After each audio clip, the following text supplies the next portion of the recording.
We open with Matthew 24, verse 1. Jesus has been ministering in the new temple, and his disciples want to show him the temple because it was magnificent. His answer begins by him telling his disciples what will happen to this beautiful temple. Then, with a chapter-long dissertation concerning the last days of life on earth, he explains what will happen to the people at that time and how the earth will end. We are standing at the threshold of what Jesus called the Great Tribulation. His purpose is not to scare us, but to prepare us. If we see the signs leading up to that time, then we will have time to prepare with food, survival equipment, and most importantly, time to connect or reconnect with God. And this is why I am producing this video. I want to help as many as I can to be prepared so you won't be caught by surprise. This lesson will take us up to the threshold. What lies beyond that will be covered in the next video. Starting with Matthew 24, verse 1. Then Jesus went out and departed from the temple, and his disciples came up to show him the buildings of that temple. And Jesus said to them, "Do you not see all these things? Assuredly, I say to you, not one stone will be left upon another that shall not be thrown down." They left the temple and walked to the Mount of Olives. I continue. Now as he sat on the Mount of Olives, the disciples came to him privately, saying, "Tell us, when will these things be, and what will be the sign of his coming, and the end of the age?" And Jesus answered and said to them, "Take heed that no man deceives you. For many will come in my name, saying, 'I am the Christ,' and will deceive many." In the days of Jesus, many boys and men were called Jesus, because that word meant Savior. It was a common name because many mothers wanted their sons to be the Savior of Israel. There were some who were trying to copy the ministry of Jesus even after he was gone. Now, let's continue with the teaching of Jesus. "And you will hear of wars and rumors of wars. See that you are not troubled, for all these things must come to pass, but the end is not yet. For nation will rise against nation, and kingdom against kingdom, and there will be famines, pestilences, and earthquakes in various places. All these are the beginning of the sorrows." Beginning of sorrows translates to the beginning of the birth pains. When a mother-to-be starts her labor pains, they are not too painful, and the intervals are far apart. As birth gets closer, the pain intensifies, and the interval gets shorter. Interval and intensity. That takes us to the threshold of the end of time, literally. I am not going beyond that in this lesson. Stay tuned for the next video. Right now, I want to concentrate on what we have been given. His words are divided into groups. You will hear of wars and rumors of wars. From the dawn of man, there have been wars.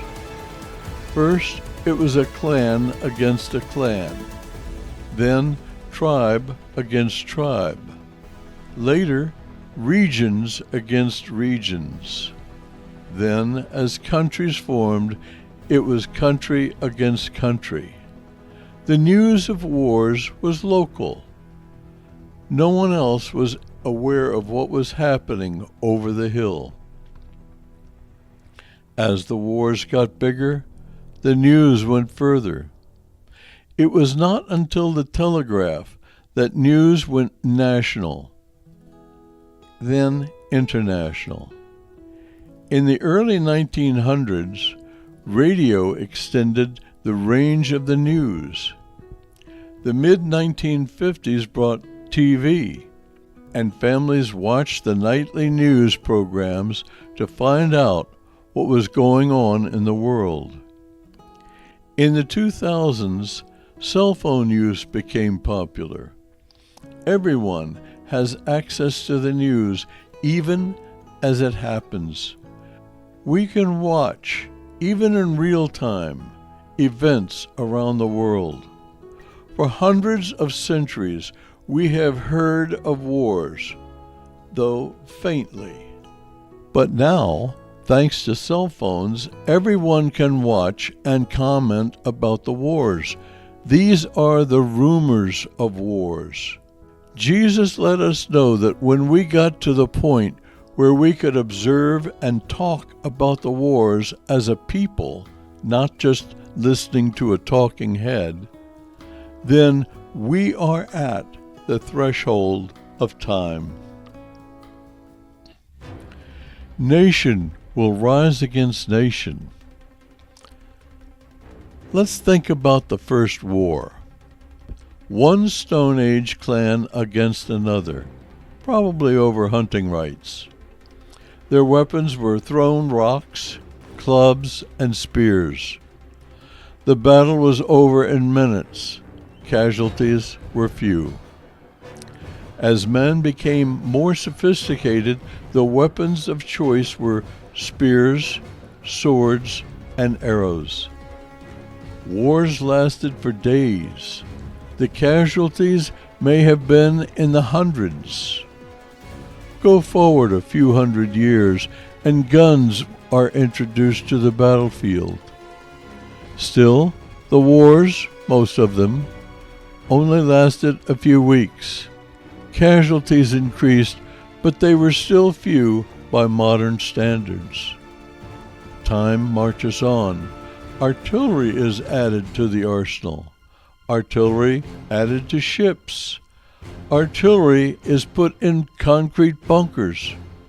Later it is added to tanks. The wars get longer and last a year. The casualties are counted in the thousands. The intervals? At first, they rarely happened, and intensity, the casualties, was slight. As the weapons became more powerful, the intervals got closer. The damage got worse. The American Civil War was a turning point. After that, wars were usually about 20 years apart, and the intensity, the casualties, were measured in hundreds of thousands. World War I lasted 4 years and cost 9 million casualties. World War II lasted 6 years and cost 75 million casualties, and ended with the introduction of the atomic bomb. Again, interval and intensity.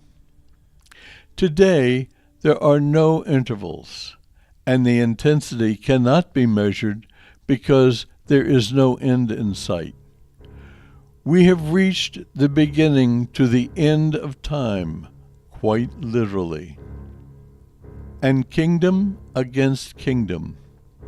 This is a reference to civil war. Hey, if you want more content like this, then please click the like button. Thank you. Thank you for listening. In 1861, America had a civil war which cost 750,000 lives. In 2025, there will be another civil war in the United States. It will be short, but very nasty. The United States of America, as we know it, will probably cease to be. We will be renamed the Republic of America. Trump will step down as president and declare martial law. After that, he will eliminate the Constitution and take the throne as king, thus eliminating the corruption of politics. I don't see this as ego, but necessity. This will do away with the swamp politicians, because he will be able to rule without Congress or Senate and without the Supreme Court. I will hide in the bushes and watch. I know how this sounds. Yeah, I know. Tinfoil hats come to mind. Well, let's see if this comes true.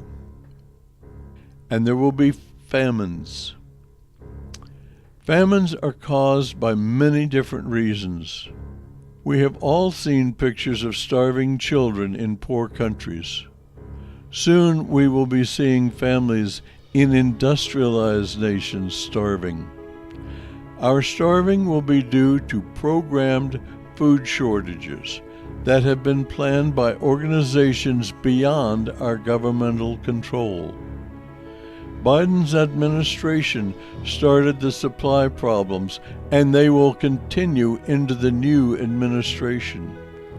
Systematic slaughter of millions of chickens because of suspected bird flu has taken not only the chicken meat off the market, but also the eggs which they produce. Egg prices are now pushing $7 a dozen.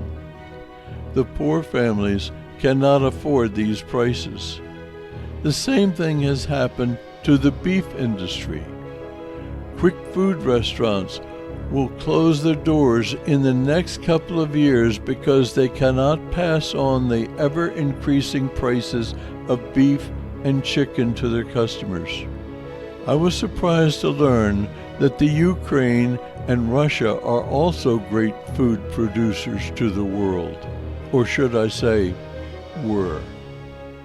Last year, Russia controlled the railroads, which denied Ukraine the ability to market their wheat. Ukraine's population was about 38 million people in 2022.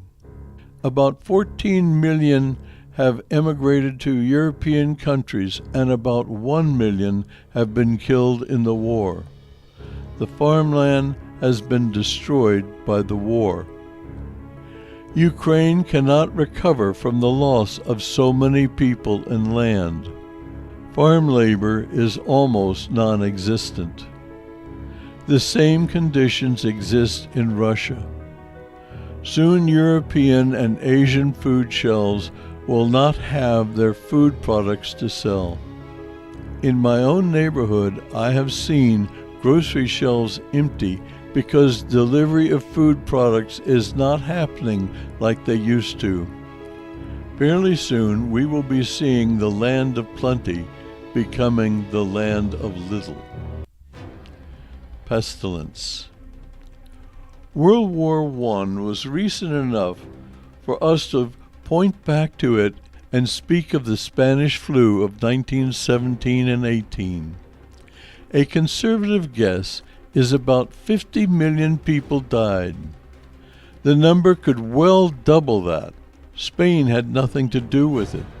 It started in Nebraska, USA, where our army troops were training to go to war in Europe. We took the flu to Europe with us. Millions died in America, England, and Europe. That was then. Just a few years ago, the world experienced a modern pandemic called COVID. It killed about 100 million people worldwide. That is a conservative guess. The World Health Organization and CDC, Center of Disease Control, are warning us about the next pandemic, which they call Disease X. Brendan Biggs, a modern prophet who foretold the shooting of President Trump in his right ear 3 months before it happened, has recorded a video telling us that the Lord told him that a pandemic is coming that will kill over 350 million people. Again, time will tell. Earthquakes in various places. Here are some scenes of earthquakes from around the world. Modern prophets tell us that if the United States causes Israel to divide their country to give the Palestinians a country, God will divide the United States at the New Madrid Fault. There will be an earthquake so disastrous that it will divide the United States along the Mississippi River from the Gulf of America to the Great Lakes. The impact will cripple America. I encourage you to visit Prophecy with Stan on YouTube. The West Coast faults will cause all land west of the faults to slide into the Pacific Ocean. Say goodbye to beautiful California.